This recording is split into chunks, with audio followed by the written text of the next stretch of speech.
ಹೇಳ್ತಾರಂತೆ, ಸಿನಿಮಾ ತಾರೆಯರವರು ಹೆಣ್ಮಕ್ಳು ದಿಕ್ತಪ್ಪ ಹೋಗ್ತಾ ಇದ್ದಾರೆ ಅಂತ. ಏನಮ್ಮ ಒಬ್ಬ ಶ್ರುತಿ ಮಹಿಳೆ, ನೀನೊಬ್ಳು ಹೇಳ್ತಾ ಇದೀಯಾ ಮಹಿಳೆಯರು ದಿಕ್ತಪ್ಪ ಎಲ್ಲೂ ಹೋಗ್ತಾ ಇಲ್ಲ, ನಮ್ಮ ಮಹಿಳೆಯರು ದೇವಸ್ಥಾನಕ್ಕೆ ಹೋಗ್ತಾ ಇದ್ದಾರೆ. ಮುಂದಕ್ಕೆ ಸಾಕ್ತಾ ಸಾಕ್ತಾ ಬಂದು ಚುನಾವಣೆ ಫಲಿತಾಂಶ ಬರುವ ಹೊತ್ತಿಗೆ ನಮ್ಮ ನಿಮ್ಮ ಸಂಕಲ್ಪವು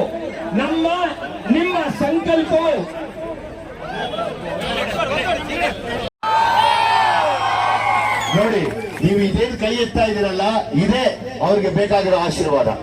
ಇಷ್ಟನ್ನೇ ನಾವು ಕೇಳ್ಕೊಳ್ಳೋದು. ನಾವು ನಿಮ್ಗೋಸ್ಕರ ಚಪ್ಪಾಳೆ ಹೊಡಿತೀವಿ ನಿಜವಾಗ್ಲೂ. ಕಾಂಗ್ರೆಸ್ ಭೂಮಿ ಕೊಟ್ಟಿದ್ದು ಕಾಂಗ್ರೆಸ್, ಸ್ವಾಭಿಮಾನ ಕೊಟ್ಟಿದ್ದು ಕಾಂಗ್ರೆಸ್, ವಿದ್ಯೆ ಕೊಟ್ಟಿದ್ದು ಕಾಂಗ್ರೆಸ್, ಮೀಸಲಾತಿ ಕೊಟ್ಟಿದ್ದು ಕಾಂಗ್ರೆಸ್,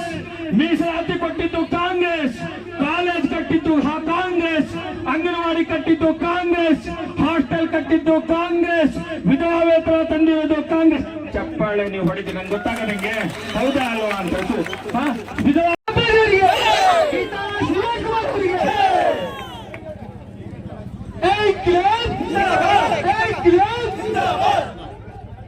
ಕಾಂಗ್ರೆಸ್ ಪಾರ್ಟಿ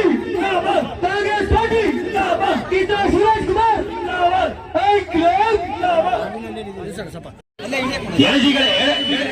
ಎಡೆಹಳ್ಳಿ ಗ್ರಾಮ ಪಂಚಾಯತಿಯ ಸದಸ್ಯರಾಗಿರ್ತಕ್ಕಂಥ ಅರುಣ್ ಗೌಡರು ಬಿಜೆಪಿಯನ್ನು ತೊರೆದು ಕಾಂಗ್ರೆಸ್ ಪಕ್ಷವನ್ನು ಸೇರ್ಪಡೆಗೊಳ್ತಾ ಇದ್ದಾರೆ. ಅವರಿಗೆ ಮತ್ತೊಮ್ಮೆ ಚಪ್ಪಾಳೆ ಬರಲಿ. ಒಂದು ಸೆಕೆಂಡ್. ಅದೇ ರೀತಿ ಬಿಜೆಪಿ ಪಕ್ಷವನ್ನು ತೊರೆದು ಶಿವಕುಮಾರ್ ಎಡೆಹಳ್ಳಿ ಅವರು ಕೂಡ ಗ್ರಾಮ ಪಂಚಾಯತ್ ಸದಸ್ಯರು, ಅವರು ಕೂಡ ಈ ದಿನ ಬಿಜೆಪಿಯನ್ನು ತೊರೆದು ಕಾಂಗ್ರೆಸ್ ಪಕ್ಷವನ್ನು ಸಿದ್ಧಾಂತವನ್ನು ನೀರು ತರ್ತಾ ಇದ್ದೀನಿ. 127 ಕೋಟಿ ರೂಪಾಯಿ ಬಿಡುಗಡೆ ಮಾಡಿದ್ದು. 127 ಕೋಟಿ ರೂಪಾಯಿ ಇದೆ. ಆ 127 ಕೋಟಿ ರೂಪಾಯಿಯಲ್ಲಿ ಈಗಾಗಲೇ ಟ್ಯಾಂಕ್ಸ್ ಎಲ್ಲ ರೆಡಿ ಆಗಿದೆ. ಫಿಲ್ಟರ್ ನೀರಾಗಿ ಬರುತ್ತೆ. ಬಹುಶಃ ಇನ್ನೊಂದು 6-7 ತಿಂಗಳಲ್ಲಿ ಇಲ್ಲಿವರೆಗೆ ಬಂದಿದೆ. ಎಲ್ಲ ಪಂಚಾಯತಿಗೆ ಬರಬೇಕು. ಆ ನೀರು ಬಂದಾಗ ನಿಮಗೆ ಕಲೆಕ್ಷನ್ ಕೊಡ್ತೀವಲ್ಲ, ಆವಾಗ ಎಷ್ಟು ಥಂಡಿ ಬೇಕಾದ್ರೂ ಸ್ನಾನ ಮಾಡಬಹುದು, ಅಷ್ಟು ಥಂಡಿ ನೀರು ಕೊಡುವಂತ ವ್ಯವಸ್ಥೆ ನಾನು ಮಾಡಿಕೊಡ್ತೀನಿ. ನನ್ನ ಜವಾಬ್ದಾರಿ ಈ ತಾಲೂಕಿನ ಜನರ ಮೂಲ ಸೌಕರ್ಯ ಕೊಡುವುದಕ್ಕೆ ಯಾರು ಹೆದರುವಂತ ಪ್ರಶ್ನೆ ಇಲ್ಲ. ಗೋಪಾಲ್ ಕೃಷ್ಣ ಬೇಲೂರು 2 ಸಾರಿ MLA ಆಗಿ ಮಾಡಿದ್ದೀನಿ. ಇದು 3ನೇ ಸಾರಿ ನನಗೆ ಆಶೀರ್ವಾದ ಮಾಡಿದ್ದೀರಿ. ಈ ತಾಲೂಕಿನ ಬಡವರ ಪರವಾಗಿ, ಜನರ ಪರವಾಗಿ ಧ್ವನಿಯಾಗಿ ಕೆಲಸ ಮಾಡೋದೇ ನನ್ನ ಗುರಿ. ಯಾರೋ ಹಾಲಪ್ಪ ಹೇಳ್ತಿದ್ದಂತೆ ಅವ್ರು ಕೆಲಸ ಮಾಡಕ್ ಆಗಲ್ಲ ಅಂತ. ಹೋಸರಿ ಹೇಳಿದ್ದ, ನಾನ್ ರೋಡ್ ನೋಡೇ ಜನ ಓಟ್ ಕೊಡ್ತಾರೆ, ಅವ್ನು ರೋಡ್ ನೋಡೇ ಜನ ಓಟ್ ಕೊಟ್ಟಾರೆ. ಈಗ ಎಷ್ಟ 100 ಮೀಟರ್, ಬರೀ 100 ಮೀಟರ್ ನೋಡೇ ಓಟ್ ಕೊಡ್ಬೇಕಂತ ಅವರಿಗೆ. ನಾನ್ ಕೆಲಸ ಮಾಡಲ್ಲ ಅಂತ. ಇಲ್ಲಿ ಯಾರೋ ಒಬ್ರು ಹೇಳಿದ್ರು, ಈ ರಾಜ್ಯದ ಈ ತಾಲೂಕಿನ ಜನರಿಗೆ ಹೆಣ್ಣು ನಗಡಿ ಮಾಡಿ ಹಳ್ಳಿ ಹೆಣ್ಣೆ ಕುಡಿಸಿದ್ರು, ಹಾಲಪ್ಪ ಕುಡಿಸಿದ್ದಾರೆ. ನಾನು ಬರೆದು ಕೊಡ್ತೀನಿ ನನ್ನ ತಾಯಿ ಮೇಲೆ. ಹೌದು, ಈಗ ತಾನೇ ಗೋಪಾಲ್ ಕೃಷ್ಣ ಬೇಲೂರು ಸರ್ ಹೇಳಿದ್ರು, ಒಂದು ಅವಕಾಶದ ಅಗತ್ಯ ಇದೆ ಅಂತ. ಕನಸುಗಳಿದಾವೆ, ಆಶಯಗಳಿದಾವೆ, ಆದ್ರೆ ಎಲ್ಲದಕ್ಕೂ ಒಂದೇ ಒಂದು ಬಹಳ ದೊಡ್ಡ ವಿಚಾರದ ಅಗತ್ಯ ಇದೆ. ಆ ಅಗತ್ಯ ಶಕ್ತಿ, ಅಂದ್ರೆ ನೀವು ಕೊಡೋ ಈ ಪವರ್ ಏನಿದೆ, ಪವರ್ ಸಿಕ್ಕಾಗ ನಿಮ್ಮ ಆಸೆಗಳು, ನಿಮ್ಮ ಆಕಾಂಕ್ಷೆಗಳು ಇವೆಲ್ಲವೂ ಕೂಡ ಅವರ ಆಸೆ ಆಗುತ್ತೆ, ಅವರ ಆಕಾಂಕ್ಷೆ ಆಗುತ್ತೆ. ಅವರ ಗೆಲುವಲ್ಲಿ ನಿಮ್ಮ ಗೆಲುವನ್ನ ಕಾಣ್ತಾರೆ. ನಿಮ್ಮೆಲ್ಲರ ಪ್ರೀತಿಯನ್ನ ಅವ್ರಿಗೆ ಬಹಳ ಬಹಳ ಬಹಳ ಭರವಸೆಯಿಂದ ಅವ್ರ ಕೈನ ಹಿಡಿದಿದ್ದೀರಿ. ಎಲ್ಲ ವಿಚಾರಗಳನ್ನ ಕೇಳ್ತಾ ಇದೆ ಅಂದ್ರೆ ಎಷ್ಟರ ಮಟ್ಟಿಗೆ ನಮ್ಮ ಅತ್ತಿಗೆನ ನೋಡ್ಕೋತಾ ಇದ್ದೀರಾ, ಅಂದ್ರೆ ಅವ್ರ ಹೆಜ್ಜೆ ಇಡೋ ಜಾಗದಲ್ಲಿ ನೀವು ಅವ್ರ ಕೈ ಹಿಡಿದು ನಡೆಸ್ತಾ ಇದ್ದೀರಾ ಅಂತ ಅನ್ನೋ ವಿಚಾರಗಳನ್ನ ಕೇಳಿದಾಗ ನನಗೆ ಬಹಳ ಖುಷಿ ಆಯ್ತು. ಹಲವಾರು ಸರ್ಕಾರಗಳು ಬರ್ತವೆ, ಹಲವಾರು ನಾಯಕಿಯರು ಬರ್ತಾರೆ, ಎಲ್ಲರಿಗೂ ಒಂದು ಅವಕಾಶ ಸಿಗುತ್ತೆ. ಇಲ್ಲಿವರೆಗೂ ಆಗಿರುವಂತಹ ವಿಚಾರ ಬೇರೆ, ಇನ್ನು ಮೇಲೆ ಆಗುವಂತ ಸಾಧನೆಗಳು ಬೇರೆ, ಇನ್ನು ಮೇಲಾಗುವಂತ ಅಭಿವೃದ್ಧಿ ಬೇರೆ, ಇನ್ನು ಮೇಲಾಗುವಂತ ಬೆಳವಣಿಗೆ ಬೇರೆ. ಆ ಅವಕಾಶವನ್ನ ನಿಮ್ಮಲ್ಲಿ ನಾನು ನಮ್ಮ ಗೀತ ಸ್ನೇಹಿತರಿಗೆ ಮತ್ತೆ ಯಾವಾಗ್ಲೂ ಖುಷಿಯಿಂದ ನಾವು ನಿಮ್ಮನ್ನ ಗೆಲ್ಲಿಸ್ತೀವಿ, ಹೋಗಿ ಮನೆಗೆ ಹೊರಡಿ ಧೈರ್ಯವಾಗಿರಿ ಅಂತೇಳಿ ನಗ್ನಗ್ತಾ ಕೂತಿರೋ ಹೆಣ್ಣು ಮಕ್ಕಳಿಗೆ ನಿಮ್ಮೆಲ್ಲರಿಗೂ ನನ್ನ ಪ್ರೀತಿಯ ನಮಸ್ಕಾರ ತಿಳಿಸ್ತಾ ಸಣ್ಣದಾಗಿ 2 ಮಾತಲ್ಲಿ ಮುಗಿಸೋಣ ಅನ್ಕೊಂಡೆ. ಹೌದು, ಈ ಕ್ಷೇತ್ರದಲ್ಲಿ ಯಾವಾಗಲೂ ನಮ್ಗೆ ಇಲ್ಲಿ ಬಂದಾಗೆಲ್ಲ ಬಂಗಾರಪ್ಪನವ್ರು ಮಾತ್ರ ತುಂಬಾ ನೆನಪಾಗ್ತಾನೆ ಇರ್ತಾರೆ. ನಾವಿಲ್ಲಿ ಇನ್ನೊಂದು ಪಕ್ಷನ ಆಗ ಮಾಡಿದೆ ಈಗ ಮಾಡಿದೆ ಅನ್ನೋಕ್ಕಿಂತ ಹೆಚ್ಚಾಗಿ ನಾವೇನು ಮಾಡಿದ್ವಿ ಅಂತ ಯೋಚನೆ ಮಾಡೋದಾದ್ರೆ ಶ್ರೀಯುತ ಬಂಗಾರಪ್ಪನವರು ನಾನು ಮೊನ್ನೆ ಬರಬೇಕಾದ ಶಿಕಾರಿಪುರದ ಹತ್ರ ಒಂದು ಅಂಗಡಿಯಲ್ಲಿ ಹೋಟ್ಲಿಗೆ ಹೋಗಿ ಟೀ ಕುಡಿಯಕ್ಕೆ ನಿಂತಾಗಮ್ಮ ಇದು ಯಾವ ಕ್ಷೇತ್ರಕ್ಕೆ ಸೇರುತ್ತೆ? ಯಾವ್ದೋ ಕ್ಷೇತ್ರ ಅದು. ಸರಿ, ಯಾರಿಗೆ? ಯಾವುದು? ಶಿಕಾರಿಪುರ. ಸರಿ, ನೀವು ಯಾವ ಊರಲ್ಲಿದ್ದೀರಾ? ಈ ಊರಲ್ಲಿದ್ದೀವಿ. ನಿಮ್ಗೆ ಯಾವ ಕ್ಷೇತ್ರ ಸೇರುತ್ತೆ? ಅದೇ ಸರ್, ನೀವೇನು ಕೇಳಿ, ನಾವಿಲ್ಲಿ ಗೀತಕ್ಕ ಅವ್ರಿಗೆ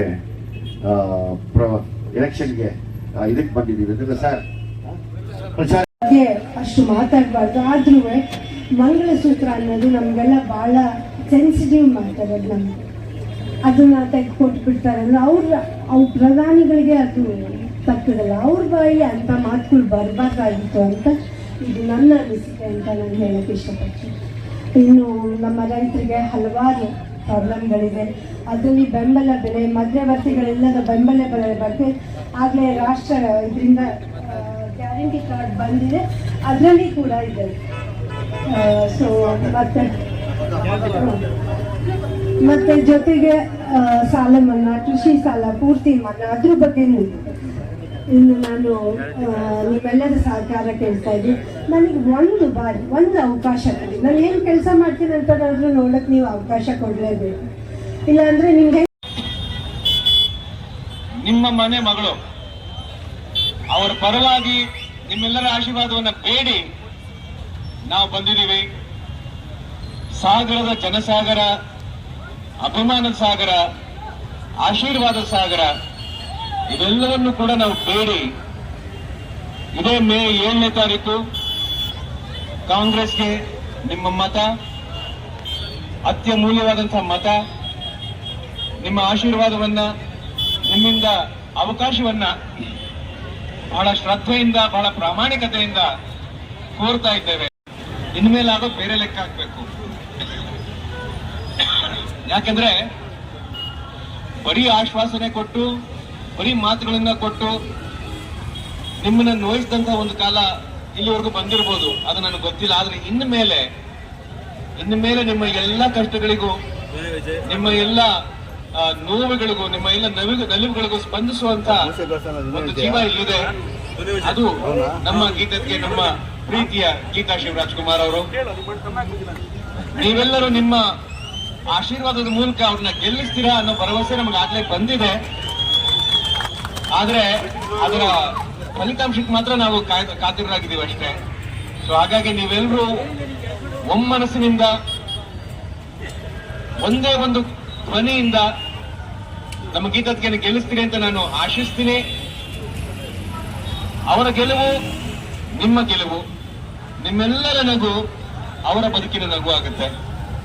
ಮತ್ತೊಮ್ಮೆ ಕೇಳ್ಕೊತೀನಿ, ಮೇ 7ನೇ ತಾರೀಕು ಕಾಂಗ್ರೆಸ್ಗೆ ನಿಮ್ಮ ಮತವನ್ನ ಜುಗದ ಹೂವೆ ನೋಡಿ ಎನ್ನ ಮ್ಯಾಲ ಮುನಿವಾರೆ,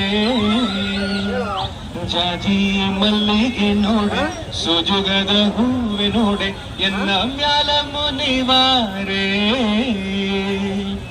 ಕಮಲದ ಹೂ ನಿನ್ನ ಕಾಣದೆ ಇರಲಾರೆ, ಮಲ್ಲಿಗೆ ಮಾಯೆ ಮಲ್ಲಿಗೆನ ಕಾಂಗ್ರೆಸ್ಗೆ ಕೊಡಿ.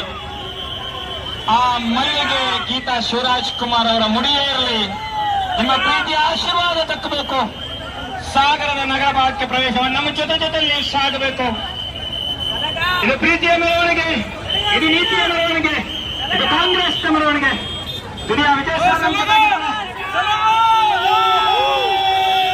ಮಾಲೆಯ ಮೇಲಿಂದ ಪ್ರೀತಿಯ ಕರ್ತಾರವನ್ನು ಕೊಡ್ತಾ ಇದ್ದಾರೆ.